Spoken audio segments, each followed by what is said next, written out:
नमस्कार साथियों, एक बार फिर से आपका स्वागत है हमारे चैनल पर। आज हम कोशिका के लास्ट टॉपिक यानी कोशिका विभाजन के बारे में पढ़ने वाले हैं। आज हम समझेंगे कोशिका विभाजन के बारे में बहुत ही आसान तरीके से। तो आज का हमारा टॉपिक है कोशिका विभाजन, या जिसको हम इंग्लिश में कहते हैं सेल डिवीज़न। कोशिका विभाजन ये क्यों होता है, सबसे पहले ये जानना हमारे लिए बहुत ज़रूरी है। कोशिका विभाजन होता क्यों है? कोशिका विभाजन इसलिए होता है ताकि जो भी जीव जंतु हैं वो क्या करके अपने वृद्धि कर पाएँ, इसलिए कोशिका विभाजन होता है। और क्यों होता है? जैसे हमारे शरीर में बहुत सारी कोशिकाएं पाई जाती हैं, उनमें से कई कोशिकाएं ऐसी भी होती हैं जो कभी मृत हो जाती हैं, या उनमें चोट लग जाती है, या वो घायल हो जाती हैं। तो ऐसी कोशिकाओं को हटाने के लिए या उनको रिप्लेस करने के लिए नई कोशिकाओं का जन्म होता है। और वो कैसे होता है? वो होता है सेल डिवीज़न के द्वारा। और क्यों होता है? और कभी कभी युग्मकों को बनाने के लिए फिर से सेल डिवीज़न किया जाता है। तो सबसे पहले समझते हैं सेल डिवीज़न को सबसे पहले देखा किसने था। तो सेल डिवीज़न या कोशिका विभाजन इसकी खोज किसने की थी? कोशिका विभाजन की खोज किसने की थी? तो कोशिका विभाजन की खोज सर्वप्रथम की थी रुडोल्फ विर्चाउ ने। किसने की थी? सर्वप्रथम खोज की थी कोशिका विभाजन की रुडोल्फ विर्चाउ ने। किसने की थी? ये खोज की थी रुडोल्फ विर्चाउ ने। ये हमने आपको पहले ही बताया था कि रुडोल्फ विर्चाउ नामक एक व्यक्ति थे। जब हम आपको कोशिका सिद्धांत पढ़ा रहे थे तब हमने आपको बताया था कि रुडोल्फ विर्चाउ नामक एक व्यक्ति थे जिन्होंने क्या देखा था? सबसे पहले कैसे बैक्टीरिया, एक बैक्टीरिया दो बैक्टीरियाओं में टूटती हैं या नई बैक्टीरियाओं को जन्म देती हैं। वही था आपका क्या? कोशिका विभाजन। तो सर्वप्रथम कोशिका विभाजन को रुडोल्फ विर्चाउ ने बताया। उन्होंने क्या बताया? उन्होंने बताया कि एक कोशिका क्या करती है? एक कोशिका पुनः नई कोशिकाओं को जन्म देती है, या उसका विभाजन होता है, और नई कोशिकाओं को क्या होता है? जन्म होता है। तो कोशिका विभाजन को सर्वप्रथम रुडोल्फ विर्चाउ ने बताया था। अब समझते हैं कोशिका विभाजन क्यों होता है। कोशिका विभाजन क्यों होता है? तो कोशिका विभाजन होता है कोशिका विभाजन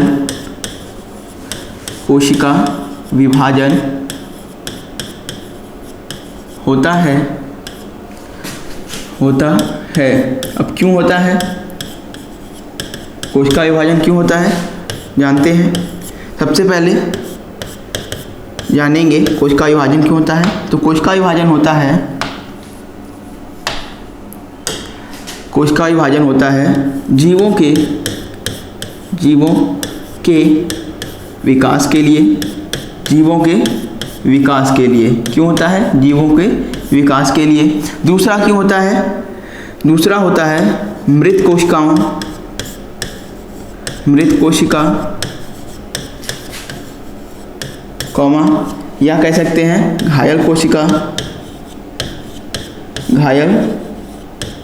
कोशिका या और क्या कह सकते हैं? पुरानी कोशिका जो अपनी लाइफ साइकिल को कंप्लीट कर चुकी है, या पुरानी कोशिका। इन सब का स्थान ग्रहण करने के लिए क्या होता है? नई कोशिकाओं का जन्म होता है। किसके द्वारा? कोशिका विभाजन के द्वारा। और क्यों होता है? और होता है गैमेट का निर्माण करने के लिए। ठीक है, गैमेट का निर्माण करने के लिए कोशिका विभाजन होता है। अब समझते हैं हम क्या कोशिका विभाजन कितने प्रकार का होता है। तो कोशिका विभाजन कितने प्रकार का होता है? कोशिका विभाजन होता है टोटल 3 प्रकार का। कौन कौन से? असूत्री विभाजन, समसूत्री विभाजन और अर्धसूत्री विभाजन। ठीक है, कितने प्रकार के होते हैं कोशिका विभाजन? कोशिका विभाजन 3 प्रकार के होते हैं। और कोशिका विभाजन क्यों होता है? जीवों के विकास के लिए। यानी जीव क्या हैं? अभी छोटे थे, अब बड़े होंगे। जीव क्या है? छोटे हैं तो बड़े होंगे, और बड़े होंगे तो क्या होगा? उनमें जो उनके अंग हैं या जो भी शरीर के अंग हैं वो क्या करेंगे? धीरे धीरे विकास करेंगे। और विकास करेंगे, जानते हैं आप, एक जो अंग होता है, जैसे ये कोई अंग है मान लीजिए, तो इसमें क्या होता है? बहुत सारी कोशिकाएं पाई जाती हैं। तो जब ये अंग बड़ा होगा तो जाहिर सी बात है क्या होना चाहिए? कोशिकाओं का और कोशिकाओं की संख्या क्या होगी और बढ़ेगी। तो कोशिकाओं की संख्या बढ़ेगी कैसे? कोशिकाओं की संख्या बढ़ेगी इसी कोशिका द्वारा, नई कोशिका के निर्माण के द्वारा क्या होगी, इसमें कोशिकाओं की संख्या बढ़ेगी। अब जब हमने कोशिका सिद्धांत पढ़ाया था तब हमने आपको बताया था क्या होता है कि एक जो पहले से प्री एग्जिस्टिंग सेल है या जो पहले से उपस्थित कोशिका है उसी के द्वारा क्या होता है, नई कोशिका का निर्माण होता है। ठीक है, तो यहीं पर जीव का विकास क्या होगा, कोशिका विभाजन द्वारा होगा। मृत कोशिका, घायल कोशिका या पुरानी कोशिका, जो भी पुरानी कोशिकाएं हो चुकी हैं, अब उनके स्थान पर नई कोशिकाएं आनी चाहिए। जैसे क्या होगा, ये कोशिकाएं अब तो मृत हो चुकी हैं, तो हमारे शरीर को क्रियान्वयन करने के लिए नई कोशिकाओं की आवश्यकता होगी। तो नई कोशिकाएं किससे बनेगी, कोशिका विभाजन द्वारा। अब चलते हैं कोशिका के प्रकार के बारे में समझते हैं। क्या समझते हैं, कोशिका विभाजन के प्रकार। अब इसके प्रकार कितने हैं, इसके प्रकार कितने हैं। पहला, सबसे पहला है आपका असूत्री विभाजन। क्या होता है, असूत्री विभाजन, असूत्री विभाजन। दूसरा है आपका समसूत्री विभाजन। दूसरा क्या है, समसूत्री विभाजन, समसूत्री विभाजन। तीसरा क्या है आपका, तीसरा आता है अर्धसूत्री विभाजन। तीसरा क्या आता है, अर्धसूत्री विभाजन, अर्धसूत्री विभाजन, अर्धसूत्री विभाजन। अब इनको इंग्लिश में क्या कहा जाता है ये भी जान लेते हैं। असूत्री विभाजन को हम कहते हैं एमिटोसिस। ठीक है, एमिटोसिस। एंड समसूत्री विभाजन क्या कहते हैं, मिटोसिस, मिटोसिस। और अर्धसूत्री विभाजन को हम कहते हैं मियोसिस, इसको कहते हैं मियोसिस। ठीक है, तो ये तीन फॉर्म हो गए। इसमें क्या होता है आपका, सेल डिवीजन या कोशिका विभाजन होता है। अर्धसूत्री विभाजन, समसूत्री विभाजन, अर्धसूत्री विभाजन, एमिटोसिस, मिटोसिस एंड मियोसिस। अब इनके बारे में हम आगे समझते हैं। चलिए, तो सबसे पहला लेते हैं हम क्या, असूत्री विभाजन। असूत्री विभाजन क्या लेते हैं, असूत्री विभाजन, या जिसको हम कहेंगे एमिटोसिस, एमिटोसिस। ठीक है, अब देखिए इसके बारे में समझते हैं। एमिटोसिस होता कहाँ है या कैसे जीवों में एमिटोसिस की क्रिया पाई जाती है या असूत्री विभाजन की क्रिया पाई जाती है। तो ऐसे जीव जो पूर्ण विकसित नहीं होते हैं, कैसे जीव जो पूर्ण विकसित नहीं होते हैं, जैसे क्या हमने बताया था, प्रोकैरियोटिक कोशिकाएं बताया था, ये पूर्ण विकसित नहीं होती हैं, इनमें केंद्रक का विकास नहीं होता है, इनमें अदर कोशिकांग नहीं पाए जाते हैं। यानी एक ऐसी कोशिकाएं हैं क्या होती हैं, पूर्ण विकसित नहीं होती हैं या अपूर्ण कोशिकाएं पाई होती हैं। तो वो कोशिकाएं कौन कौन सी थी समझ लेते हैं। ऐसी कोशिकाएं कौन कौन सी थी, ये थी आपकी जीवाणु या बैक्टीरिया, या अब आगे नील हरित शैवाल, नील हरित शैवाल। और कौन से थे, और थे जीवाणु हो गया, नील हरित शैवाल हो गया। ठीक है, तो इन सब में क्या होता है, इन सब में प्रायः असूत्री विभाजन पाया जाता है। इन सब में क्या होता है, असूत्री विभाजन पाया जाता है। ये क्या है, असूत्री विभाजन इनमें होता है, असूत्री विभाजन।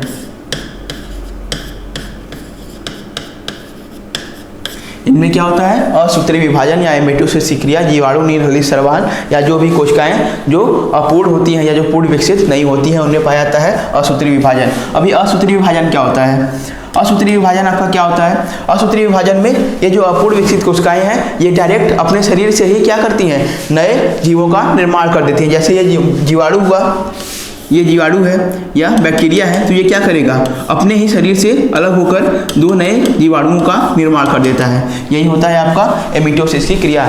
यानी जो अपूर्ण विकसित क्रियाएं कोशिकाएं हैं, ठीक है, या जो पूर्ण विकसित नहीं है वो क्या करती हैं, जो आपके जो ये जीव होते हैं वो अपने आप से ये जो है इनका विखंडन होकर दो नए जीवों का निर्माण हो जाता है। यही होता है आपका असूत्री विभाजन या एमिटोसिस की क्रिया। किसमें होती है, जो पूर्ण विकसित कोशिकाएं नहीं होती हैं, जैसे जीवाणु, नील हरित शैवाल या और भी लिख लेते हैं ईस्ट वगैरह, इन सब में ये सब क्रियाएं या असूत्री विभाजन क्या होता है, होता है। अब आगे देखते हैं दूसरा, दूसरा है आपका, दूसरा है समसूत्री। कैसा? समसूत्री विभाजन। समसूत्री विभाजन, ठीक है, जिसको हम क्या कहते हैं? मीटोसिस। इसको हम कहते हैं मीटोसिस। इसको हम क्या कहते हैं? मीटोसिस। अब ये समसूत्री विभाजन क्या होता है? समसूत्री विभाजन वह विभाजन होता है जिसमें एक कोशिका द्वारा क्या होता है? दो नई संतति कोशिकाओं का निर्माण होता है। यानी एक कोशिका द्वारा दो नई कोशिकाओं का निर्माण होता है, लेकिन उसमें क्या होता है? जो गुणसूत्रों की संख्या पहली वाली कोशिका में थी, या जो पिता व पेरेंट कोशिका है उससे, और जो डॉटर सेल है यानी जो संतति कोशिका है, जितने गुणसूत्र पहले वाले में होंगे उतने ही गुणसूत्र कितने होते हैं? किसमें होते हैं? नीचे या नई बनने वाली दोनों कोशिकाओं में होते हैं। ये होता है आपका समसूत्री विभाजन। तो समसूत्री विभाजन क्या होता है? समसूत्री विभाजन जिसमें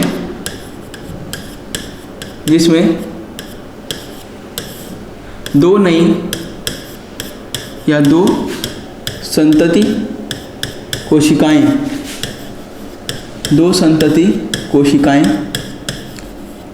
बने, ठीक है, जिसमें दो नई संतति कोशिकाएं बने, वो होता है आपका समसूत्री विभाजन। और क्या होता है? इसमें गुणसूत्रों की संख्या, इसमें गुणसूत्रों की संख्या क्या होती है? इसमें गुणसूत्रों की संख्या समान होती है।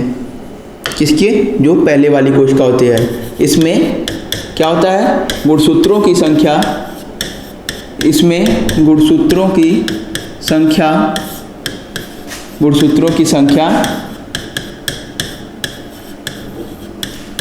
जनक कोशिका के समान होती है। क्या होती है? जनक कोशिका के समान होती है। जनक कोशिका के समान होती है। यानी जो पहले वाली कोशिका है, अगर उसमें 46 क्रोमोसोम पाए जाएंगे, तो जो जन्मी कोशिकाएं हैं उनमें भी क्या होंगे? 46 क्रोमोसोम ही पाए जाएंगे। अगर पहले वाले में 23 होते हैं, तो उसमें भी लास्ट वाली कोशिकाएं जो जनक संतति कोशिकाएं हैं, ठीक है, उनमें भी कितने क्रोमोसोम पाए जाएंगे? 23 गुणसूत्र पाए जाएंगे। आगे यह किसमें होता है? यह कायिक जनन कोशिकाओं में होता है। यह कायिक जनन कोशिकाओं में होता है। क्या होता है? समसूत्री विभाजन किसमें होता है? खाली कायिक जनन कोशिकाओं में होता है समसूत्री विभाजन या मीटोसिस की क्रिया। अब ये कायिक जनन कोशिकाएं क्या हैं? कायिक जनन कोशिकाएं क्या है? जैसे ये हमारा शरीर है, हमारे शरीर में ये हमारा हाथ है, या ये हम कुछ भी ले लें, अपने शरीर का कोई भी पार्ट ले लें, उसमें सेल होती हैं। सारे जो भी अंग है सब किससे निर्मित है? सारे के सारे कोशिका से निर्मित होते हैं, ठीक है। जो भी हमारे हाथ पैर या जो भी हैं सब किससे निर्मित है? ये सब कोशिका से निर्मित होते हैं। तो जब ये कोशिका, जैसे मान लीजिए ये कोई कोशिका है, ठीक है, अब इसमें कितने गुणसूत्र हैं? इसमें मान लीजिए ये कोई गुणसूत्र है, या इसको हम फिर से बना देते हैं, ठीक है। जैसे ये कोशिका है, अब इसमें गुणसूत्र मान लीजिए पाए जा रहे हैं, ठीक है, ये गुणसूत्र हैं। एक कोशिका में 2 गुणसूत्र पाए गए, ठीक है।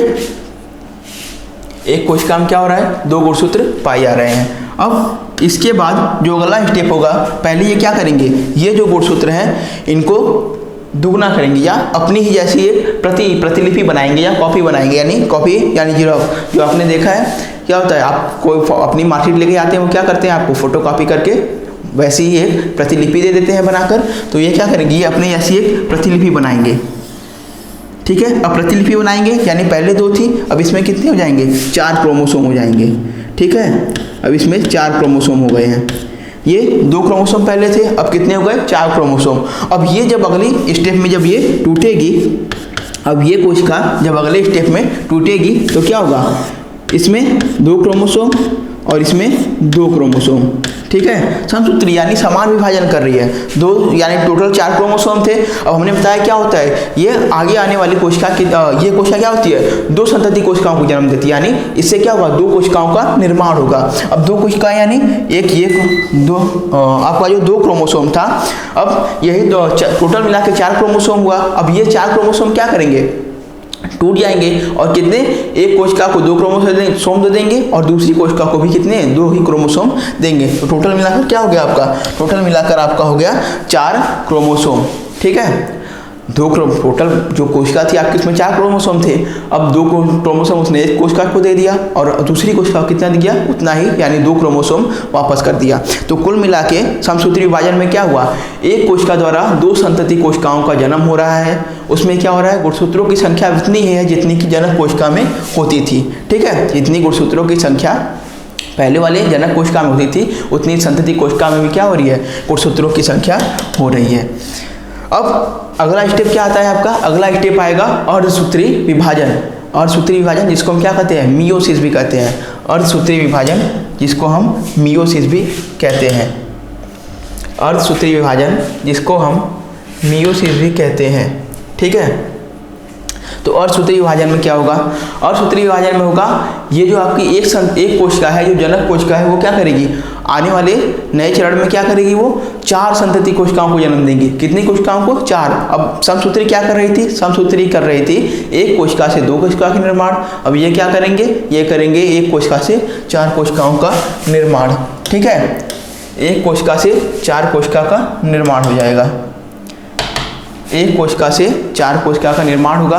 अब इन 4 कोशिका के निर्माणों में क्या कार्य होता है, 4 कोशिका के निर्माण में यह होता है कि जो गुणसूत्र की संख्या है वह जनक कोशिका के समान नहीं होती है। वह कैसी होती है, वह भिन्न होती है। और जब गुणसूत्रों की संख्या जनक कोशिका से भिन्न होगी तो क्या होगा, तो होगा आपका आनुवंशिकता में विभिन्नता आएगी। आनुवंशिकता में क्या आएगी, विभिन्नता आ जाएगी। यही होगा आपका टोटल प्रोसीजर। ठीक है,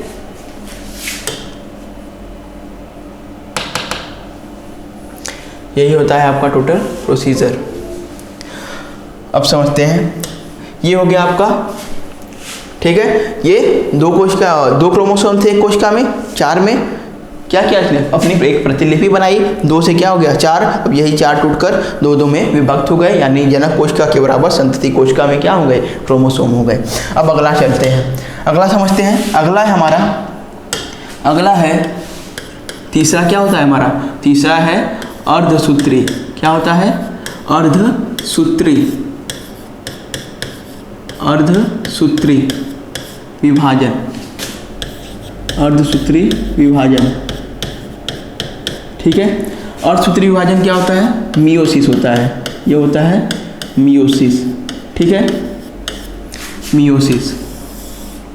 अब देखिए मियोसिस, मियोसिस को सबसे पहले खोजा किसने था, मियोसिस को सबसे पहले खोजा किसने था, तो मियोसिस को सबसे पहले खोजने वाले, या मियोसिस सबसे पहले जान लेते हैं नाम किसने दिया था।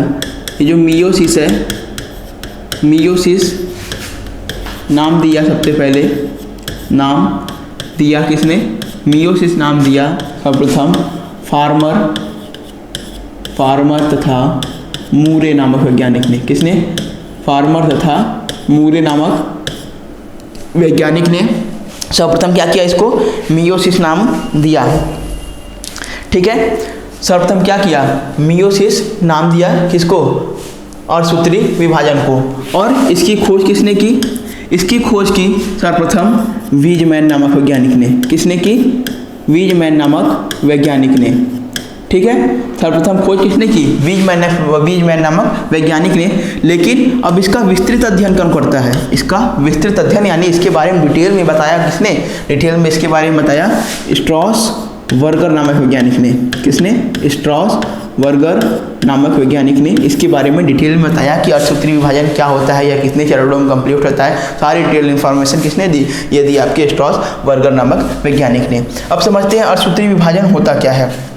अर्धसूत्री विभाजन में होता क्या है, तो अर्धसूत्री विभाजन में सबसे पहला कार्य क्या होगा, जनक कोशिका से 4 संतति कोशिकाओं का निर्माण होगा। क्या होगा, जनक कितने, एक जनक कोशिका से लिख देते हैं फिर हम। एक जनक कोशिका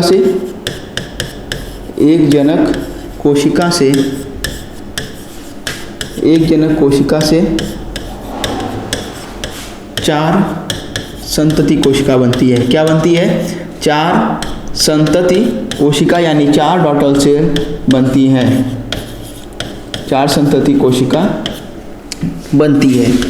एक जनक कोशिका से 4 संतति कोशिका बनेगी। ठीक है, ये है आपका अर्धसूत्रीय विभाजन या मियोसिस। एक जनक कोशिका से 4 संतति कोशिका का निर्माण हो रहा है यहाँ पर। अब आगे क्या होगा? आगे होगा, अब इसमें क्या होगा? गुणसूत्रों की संख्या क्या होगी? गुणसूत्रों की संख्या विभिन्न होगी। क्या हो जाएगा इसमें? गुणसूत्रों की संख्या क्या हो जाएगी? जनक कोशिका से जनक से विभिन्न होगी। ठीक है, गुणसूत्रों की संख्या क्या हो जाएगी? जनक से विभिन्न होगी। अब जनक से गुणसूत्रों की संख्या विभिन्न होगी, इसका अर्थ क्या होगा? अनुवांशिकता जो है उसमें क्या होगा? उसमें विविधता आएगी, विभिन्न अनुवांशिकता होगी इसमें। अब यह कैसी कोशिकाओं में होता है? यह होता है जनन कोशिकाओं में। ठीक है, जनन कोशिकाओं में। कैसी जनन? ये होगा आपका लिंगी जनन होगा। एक सेकेंड, ये होगा आपका लिंगी जनन कोशिकाओं में। ठीक है, लिंगी जनन कोशिकाओं में यह अर्धसूत्रीय विभाजन की क्रिया होती है। लिंगी जनन कोशिकाओं में क्या होता है? अर्धसूत्रीय विभाजन की क्रिया संपन्न होती है। अब इसके बारे में थोड़ा समझ लेते हैं। जैसे ये आपकी एक लिंग कोशिका है। अब लिंग कोशिका मतलब जो भी जनन अंग होते हैं। ठीक है, जो भी जनन अंग होंगे उनसे क्या होता है? एक जो नर जनन अंग है, जैसे लिख देते हैं हम, ये नर जनन अंग है, इसके बारे में हम लिख देते हैं। ठीक है, जैसे नर जनन अंग होता है और एक होता है मादा जनन अंग। ठीक है, मादा जनन अंग। ठीक है, अब इन दोनों में क्या होगा? इसमें स्पर्म होते हैं। ठीक है, और इसमें क्या होता है? एग होता है। अब ये दोनों क्या करते हैं? इनसे निर्माण होता है कि यही होते हैं आपके लिंगी जनन। लिंगी जनन जब होगा उसमें कैसी क्रिया होगी? अर्धसूत्रीय विभाजन। लेकिन जब कायिक जनन होगा यानी अपने जैसे क्या होंगे? जैसे एक कोशिका थी, उसने अपने जैसी नई कोशिका का निर्माण किया। कितनी? 2 कोशिकाओं का निर्माण किया, लेकिन उसमें गुणसूत्रों की संख्या क्या हो रही है? समान होनी है। वो था समसूत्रीय, लेकिन ये कैसा है? ये लिंगी जनन है। और इसमें क्या होता है? ये दोनों क्या करते हैं? फ्यूज करते हैं और एक नया क्या होता है? एक नई कोशिका का जन्म होता है। ऐसा ही कुछ है। अब आगे चलते हैं, देखते हैं। जैसे ये कोशिका है। ठीक है, इसमें क्या हो रहे हैं? क्रोमोसोम है। अब ये भी क्या करेगा? बताया था आपको, अपनी एक प्रतिलिपि बनाएगा। अब प्रतिलिपि इसने बनाई तो इसमें कितने क्रोमोसोम होंगे? इसमें 4 क्रोमोसोम कुल मिला के या 4 गुणसूत्र हो गए। 2 क्रोमोसोम थे, प्रतिलिपि बनाई, 4 क्रोमोसोम हुए। अब ये अगले स्टेप में टूट गया। अगले स्टेप में टूटा तो इसने क्या किया? 4 संतति कोशिकाएं बनाई। 4 संतति कोशिकाएं बनाई। क्या किया इसने? 4 संतति कोशिकाएं बनाई और सब में क्या होगा? एक एक क्रोमोसोम होगा। पहले 2 था, डुप्लीकेट किया, 4 हो गया। अपनी प्रतिलिपि बनाई तो कितना हुआ? 4। अब 4 संतति कोशिकाएं जब बनाएगा तो क्या करेगा? वो सब में समान रूप से सबको एक एक क्रोमोसोम बांट देगा। अब देखिए, ये थी आपकी जनन कोशिका। अब ये क्या है? ये सब है संतति कोशिका। ये कैसी कोशिकाएं हैं? संतति कोशिकाएं हैं। अब इनमें क्या हो रहा है? देखिए, इसमें 2 गुणसूत्र था, सब में एक एक गुणसूत्र है, यानी क्या हुआ? गुणसूत्रों की संख्या विभिन्न हो गई। अब इससे क्या हुआ? अनुवांशिकता में क्या होगी? अनुवांशिक लक्षणों में यह क्या होगी? विविधता आएगी। तो पीछे लिख लेते हैं एक और टॉपिक, एक और लाइन है हमारी। क्या हो रहा है यहाँ पर? अनुवांशिक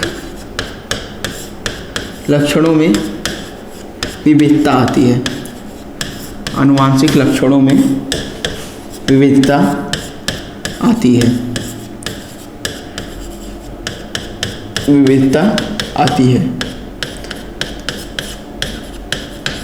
ठीक है, तो ये था आपका क्या?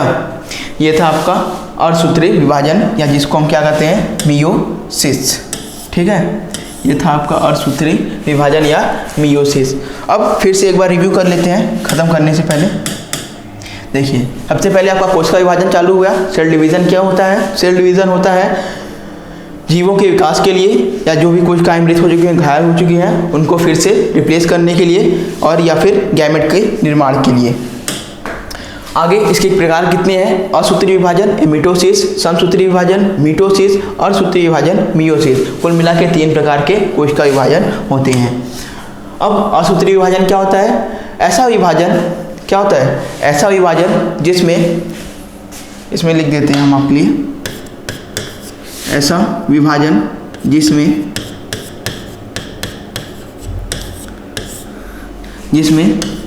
जीव